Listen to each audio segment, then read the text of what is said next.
Hello everyone, good morning. আশা করব তোমরা সকলেই ভালো আছো, আমিও ভালো আছি। আমার আরও একটা নতুন ব্লগে তোমাদেরকে স্বাগত জানিয়ে আমি আমার ব্লগটা শুরু করলাম। দেখতে থাকো, আশা করছি তোমাদের সকলের ব্লগটা ভালো লাগবে।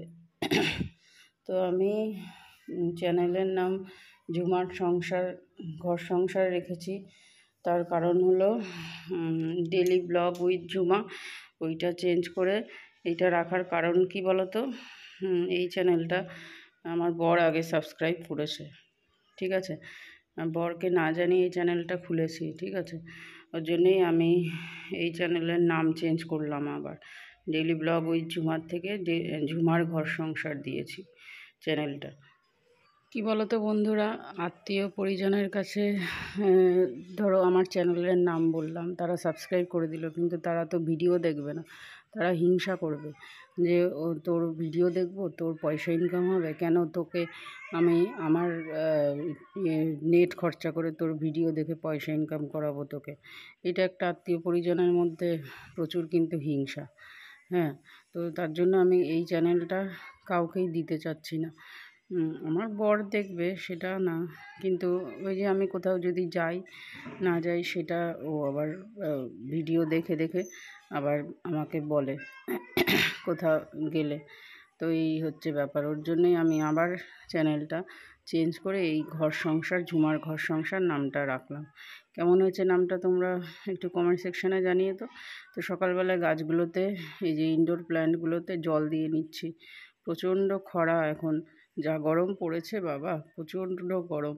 শীতের আমেজ আসার সাথে সাথে গরমও পড়ছে সেই পরিমাণে। তো এই যে আজকে পমফ্রেট মাছ এনেছে, পমফ্রেট মাছ করব আলু দিয়ে বেশি মশলা দেব না, ওই আমার গুঁড়ো মশলা আছে ওই দিয়ে আর লঙ্কা দিয়ে রান্না করব। তো 5খানা পমফ্রেট মাছ, বেশ বড় বড় সাইজেরই। তো শান আবার পমফ্রেট মাছ খেতে ভালোবাসছে ইদানিং। আমার ছেলে পমফ্রেট মাছ, তারপরে ছোট ছোট মাছ, এগুলো খেতে পছন্দ করছে, ওর জন্যই ওর বাবা নিয়ে এসছে পমফ্রেট মাছ। আর যে কদিন আছে এই খাওয়া, ভালো মন্দ খাবো, তারপরে আবার ও চলে গেলে তখন আর এত ভালো মন্দ আমি বাজার করি খুব কম। মাছ যেহেতু শান মাছ খায় না, ওর জন্য মাছ আনতে ইচ্ছা করে না।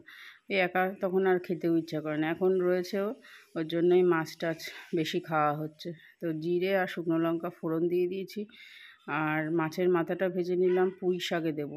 পুঁই শাকে মাছের মাথা, চিংড়ি মাছ এগুলো দিলে বেশ ভালোই লাগে। আর সবজি কেটে নিয়েছি, তোমার কুমড়ো, বেগুন আর পুঁই শাক, হ্যাঁ, আর একটুখানি শিম দিয়েছিলাম। তো এই দিয়ে আজকে পুঁই শাকের তরকারিটা রান্না করব। আর আমি জানো তো বন্ধুরা, চিনি ব্যবহার করি না খাবারে, যেহেতু আমার সুগার, ওর জন্য। তো এই যে ঝোল রেডি, পমফ্রেট মাছের ঝোল আলু দিয়ে। কেমন হয়েছে কমেন্ট সেকশানে জানিও বন্ধুরা, ঠিক আছে? আর সকালবেলা আজকে ব্রেকফাস্টে বানিয়েছি চাউমিন। তো ডিমটা আগে ভাজা করে নিচ্ছি, ভাজা করে নিয়ে তুলে রাখবো। এটা কিন্তু পান্ডা টেস্টি হাক্কা যে চাউটা আছে ওইটা। আর এটা তোমার আটার চাউমিনটা বেশ খেতে ভালো লাগে।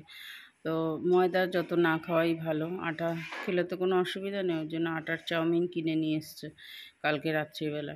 তো এই যে সব দিয়ে দিয়েছি, পেঁয়াজ, তারপরে গাজর, বিনস, তারপরে একটুখানি মটরশুঁটি দিলাম, না মটরশুঁটি না, এইটা শিম দিয়েছি, এই দিয়ে রান্না করলাম। এখন সানি খাচ্ছে চাউমিন। এই যে সানি বাবু, তুমি কি খাচ্ছ বলো বলো? চাউমিন। ইয়ে, কি মজা, বেগুন ভাজা। না খাও, দেখি খাও তো, দেখাও তো বন্ধুদেরকে। খাও, মুখে ঢোকাও। আ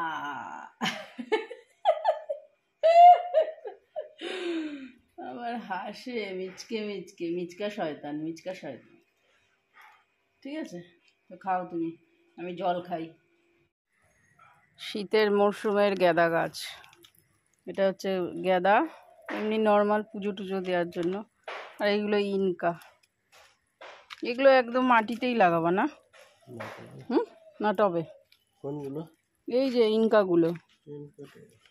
ইনকাট হবে, আর এই গাঁদা এমনি নর্মাল গাঁদাগুলো মাটিতে লাগানো হবে। তো এখনই দুপুরবেলায় নিয়ে আসলো গাছ। অলরেডি চন্দ্রমল্লিকা আর একটা কি যেন ডালিয়া আনা হয়ে গেছে, লাগানো হয়ে গেছে, এবারে ফুল ফোটার অপেক্ষা, গাছ বড় হওয়ার অপেক্ষায়। আর এখন আপাতত এই গাছগুলো এনেছে, তো এখন তো দুপুরবেলা লাগানো যাবে না, তো এইগুলো বিকালবেলা লাগাবে। তো চলো, এইটুকুনি আপডেট দেওয়ার ছিল। টাটা। বলে ও মেয়ের কাছে, আমি মেয়ে হয়ে ছেলের কাছে যাবো। ওই মেয়েটা যদি আমার কাছে করতে পারে তো করতে পারো। তো ও মেয়ের কাছে ছেলেরা করতে পারে, কিন্তু আমি একটা মেয়ের কাছে যাবো।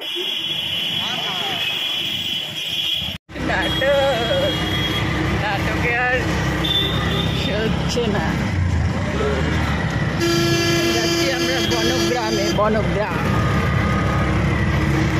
রাত্রিবেলা এখন 7:30 বাজে, ঘড়িতে বাজে 7:30। সন্ধ্যাবেলায় অটোয় করে চলে গেলাম বনগাঁয় হচ্ছে গ্রেট ইস্টার্নে যাব। বড়মশায়ের শখ হয়েছে মিউজিক সিস্টেম কেনার। ওই যে আমরা ঘুরতে গেছিলাম মাসিবাড়ি, ওইখানে দাদাদের মিউজিক সিস্টেম আছে। ওরা তো গান টান করে তোমার মাইক্রোফোনে, কিন্তু আমরাই তো আর গান পারি কিন্তু করি না। ওর জন্য ওর কেনার ইচ্ছা হচ্ছে মিউজিক সিস্টেম। ও একটা বাচ্চাদের মতো, লোকের বাড়ি যা দেখবে তাই ওর কিনতে ইচ্ছা করে।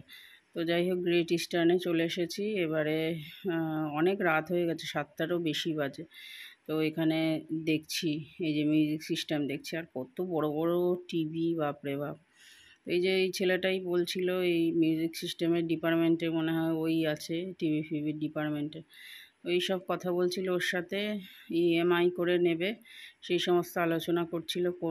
কত মাসে কত দিতে হবে, কয় মাস পর্যন্ত কত টাকা করে কাটবে, সেই সমস্ত ওর সঙ্গে আলোচনা করছিল। আমি তো অত বুঝি না, আমি এইদিকে ভিডিও করে নিচ্ছি। আর একটা না থাক বন্ধুরা, তোমাদের বলবো না, যখন আসবে বাড়িতে তখন আমি তোমাদের বলবো। এই যে তো ইএমআই করছে, সেই জন্য ও ওইখানে দাঁড়িয়ে সব হিসাব কিতাব করছে, বিল ফিল নিচ্ছে। আর এই দেখো কত বড় শোরুমটা, এটা বনগাঁর আমাদের গ্রেট ইস্টার্ন, এই শোরুমের ইনি ম্যানেজার।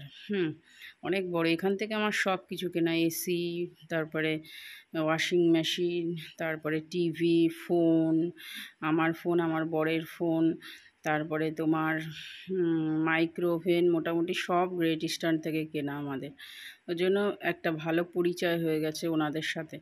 তো সেই জন্য ওনারা মানে যখনই যাই আমরা ইলেকট্রনিক জিনিস কিনতে, তখনই গ্রেট ইস্টার্নে চলে যাই। ওনারা বেশ ভালো করে আমাদের চেনে, ঠিক আছে। আর বনগাঁ থেকে আসার সময় একটুখানি চা খেলাম, দুধ চা।